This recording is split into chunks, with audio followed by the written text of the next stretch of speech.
আসসালামু আলাইকুম সম্মানিত দর্শক, একটা খুবই চাঞ্চল্যকর তথ্য সামনে চলে এসেছে। এই যে ২০২৪ সালের ৫ই অগাস্ট আওয়ামী লীগ সরকার ক্ষমতাচ্যুত হওয়ার পরে ৮ই অগাস্ট ডক্টর ইউনূসের নেতৃত্বে একটা অন্তর্বর্তীকালীন সরকার বাংলাদেশে গঠিত হলো। ডক্টর ইউনূসের উপদেষ্টা ক্যাবিনেট, এই যে ডক্টর ইউনূসের নেতৃত্বে একটা সরকার গঠিত হবে, এইটা ২০২৩ সালে শেখ হাসিনা জানতেন। এখন স্বাভাবিক অর্থেই এখানে প্রশ্ন আসতে পারে যে শেখ হাসিনা ২০২৩ সালেই জানতেন, কেন তিনি ব্যবস্থা নেননি, অ্যাকশন নেননি? মূলত এই বিষয়টা আমরা আলোচনা করব আমাদের যুক্তি অনুযায়ী। এখানে আমি আপনাদেরকে জানিয়ে দিই, পুলিশের বিশেষ শাখার সাবেক প্রধান মনিরুল ইসলাম দাবি করেছেন যে ডক্টর মোহাম্মদ ইউনূসের নেতৃত্বে নতুন সরকার গঠনের তৎপরতা চলছে। এমন তথ্য তিনি ২০২৩ সালের মার্চে তৎকালীন প্রধানমন্ত্রী শেখ হাসিনাকে জানিয়েছিলেন। সেই প্রতিবেদনে ২০২৪ সালের সম্ভাব্য সরকার পরিবর্তনের পূর্বাভাস ও রূপরেখা দেওয়া হয়েছিল। তাহলে এই যে তথ্যটি মনিরুল ইসলাম দিলেন, এই তথ্য দ্বারা বোঝা যায় যে আওয়ামী সভানেত্রী শেখ হাসিনা তিনি ২০২৩ সালে জানতেন যে ডক্টর ইউনূসের নেতৃত্বে একটা সরকার গঠনের তৎপরতা চলতেছে। তিনি তো সরকার প্রধান ছিলেন এবং তিনি তো একজন দূরদর্শী রাজনৈতিক ব্যক্তিত্ব। সারা বিশ্বে তার গ্রহণযোগ্যতা তখন ছিল, দেশের মধ্যে গ্রহণযোগ্যতা ছিল। তাহলে তিনি কেন এর বিরুদ্ধে কোনো ব্যবস্থা নিলেন না বা সাবধান বা সচেতন করলেন না? এখানে আমরা তো আর আওয়ামী সভানেত্রী এই বিষয়ে তো তিনি কোনো বক্তব্য এখন পর্যন্ত শুনি নাই যে তিনি কেন ২৩ সালে শোনার পরও নিজেরা একটু সচেতন হলেন না বা সাবধান বা এই বিষয়ে তিনি কোনো অ্যাকশন নিলেন না। তবে আমরা যতটুকু বুঝতে পারি, আপনি দেখেন যে ডক্টর ইউনূস হলো একটা এনজিওগ্রাম, মানে এনজিও ব্যক্তিত্ব। আপনি ২৩ সালের কথা ভাবেন, এবং তিনি সুদের ব্যবসা করেন, তিনি মোটিভেশনাল স্পিকার। হ্যাঁ, ঠিক আছে, সারা বিশ্বব্যাপী তার বিচলন আছে, তিনি ঘুরে বেড়ান। এখন ডক্টর ইউনূসের সাথে দ্বন্দ্ব ছিল, টানাপোড়েন ছিল। ডক্টর ইউনূসের নামে কিন্তু শ্রমিকেরা মামলাও করেছিলেন। কিন্তু আমার মনে হয় যে রাজনৈতিকভাবে এটা চিন্তা ভাবনা করলে যে তখন এটা মনে হওয়াটা স্বাভাবিক বোধ হয় যে এটা তো সম্ভব না। কিভাবে সম্ভব? বাংলাদেশ আওয়ামী লীগ এত বড় একটা রাজনৈতিক দল, বিরোধী দলে কে আছেন? বিরোধী দলে বিএনপি। ২৩ সালে ১৮ নির্বাচনে তো বিএনপি অংশগ্রহণ করেছিল। বিএনপির মতো এত বড় একটা রাজনৈতিক দল আওয়ামী লীগকে কোনো একটু যে নাড়াচাড়া দিতে তারা সক্ষম হচ্ছে না। ডক্টর ইউনূস তো কোনো রাজনৈতিক ব্যক্তিত্ব না, তিনি একজন সুদারু। তার ডাকে দেশের মানুষ রাজপথে নামবে বা তিনি যে এরকম একটা তার নেতৃত্বে সরকার গঠন, এটা তো অসম্ভব, সম্ভবই না। আমার মনে হয় এইরকমই ভেবেছিলেন আওয়ামী সভানেত্রী। যার স্বপ্নই থাকবে, সেই স্বপ্নটা কোনোদিন আর পূরণ হবে না। এখন এই যে এই ভাবনাটা কি যথার্থ ছিল? আমি মনে করি যে তখনকার সময় এই ভাবনাটা ঠিকই ছিল। তিনি যে আদৌ একজন সৎ মানুষ নয়, সেটা তো তিনি উপদেষ্টা হওয়ার পরে বাংলার মানুষ বুঝেছে। তার আগে তো বাংলার মানুষ তাকে ভালো মানুষই মনে করতেন। কিন্তু বাস্তবতা দেখেন, শ্রমিকদের অর্থ আত্মসাতের পরিপ্রেক্ষিতে তার বিরুদ্ধে মামলা হয়েছে, এমনকি রায়ও হয়ে গিয়েছিল। এর মধ্যে কি হলো? একটা কোঠা সংস্কার আন্দোলন, কোঠা বিরোধী আন্দোলন হলো।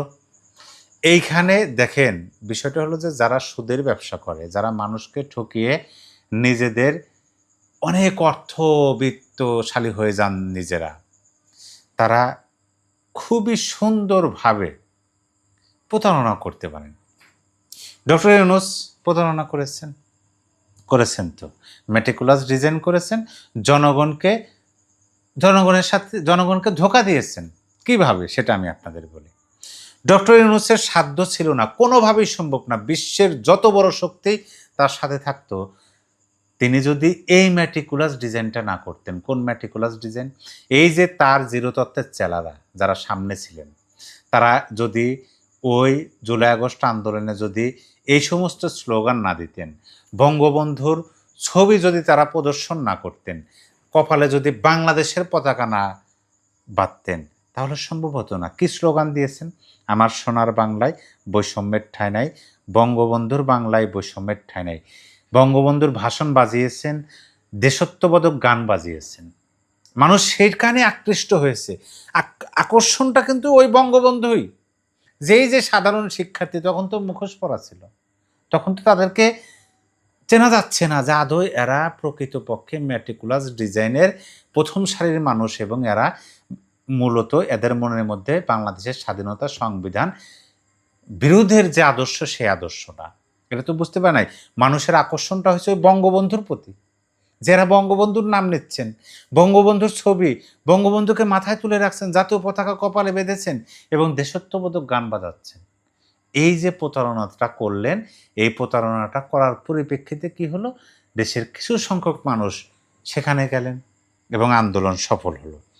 তাহলে এই যে শেখ হাসিনা জানার পরও আমি মনে করি, দেখেন, এটা আমার কি বলে যে পার্সোনাল ওপিনিয়ন,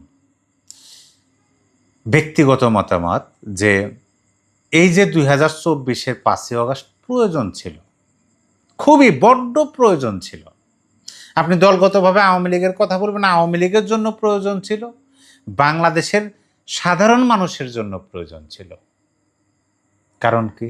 কারণ বুঝতে হবে, দেখতে হবে এবং জানতে হবে, নিজের যুক্তিতে আসতে হবে যে আদৌ ঠিক ব্যাঠিক কোনটা। মানুষের মধ্যে এমনভাবে বিষয়গুলো ছড়ানো হতো, মানুষের মধ্যে এমনভাবে এই চিত্রগুলো তুলে ধরা হতো যে সব কিছু বিনষ্ট করে দিচ্ছেন শুধুমাত্র নিজের স্বার্থের জন্য, নিজের রাজনৈতিক স্বার্থের জন্য। আওয়ামী লীগের বিরুদ্ধে এইভাবেই প্রচারণাটা হতো। তাইলে আপনি ধরুন 2024 গেল, 25 গেল, 26 গেল, এইভাবে 41 সাল পর্যন্ত চলে গেল। দেশটা প্রকৃতপক্ষে আওয়ামী লীগ স্মার্ট বাংলাদেশে রূপান্তরিত করলেন। কিন্তু এই যে মানুষের মনের মধ্যে যে অবিশ্বাস, মানুষকে যে ভুল বোঝানো হয়েছে, সেইটা তো দূর হতো না। তখন মানুষ ওই যে এখন যেমন ধরেন ক্ষমতায় থাকাকালীন আওয়ামী লীগ যে 15 বছর 7 মাসে এত উন্নত করেছেন, উন্নয়ন করেছেন, তখন এগুলো কিন্তু চোখে বাজত না। এগুলো দেখালে হ্যাঁ উন্নয়নের কথা বলতেছে, উন্নয়ন থেকে এত টাকা বাস্তবতাটা মানুষ বোঝে নাই, কিন্তু এখন দেখতেছে। এখন বর্তমানে যখন দেখতেছে যে একটা প্রকল্প আওয়ামী লীগ সরকার 53,000 কোটি টাকা তারা বাজেট করছে, এখন সেটা 1 লক্ষ কোটি টাকার অতিক্রম করতেছে বাজেট, মানে সেই প্রকল্পের ব্যয়টা। তাইলে তো ঠিকই ছিল। এত আওয়ামী লীগের বিরুদ্ধে অভিযোগ ছিল, এত আওয়ামী লীগ দুর্নীতি করছে, অর্থ পাচার করছে, লুটপাট করছে, মেগা প্রকল্পের নামে মেগা দুর্নীতি করছে, তারপরেও তো তারা অনেক কিছু করেছে। আর এখন কিছু করার আগেই বাজেটটা বেড়ে যাচ্ছে, ব্যয়টা বেড়ে যাচ্ছে। এই যে বিষয়গুলো সব দিকে আওয়ামী লীগ মুক্তিযুদ্ধের একমাত্র ধারক বাহক। বলা হয়তো যে আওয়ামী লীগ মুক্তিযুদ্ধের চেতনা বিক্রি করে নিজেদের ক্ষমতাকে দীর্ঘায়িত করার জন্য এই সমস্ত কথা বলে। কিন্তু বাস্তবতা 24-এর 5ই আগস্ট যদি না ঘটতো, আপনি বুঝতে পারতেন, আমি বুঝতে পারতাম, দেশের সাধারণ মানুষ বুঝতে পারতেন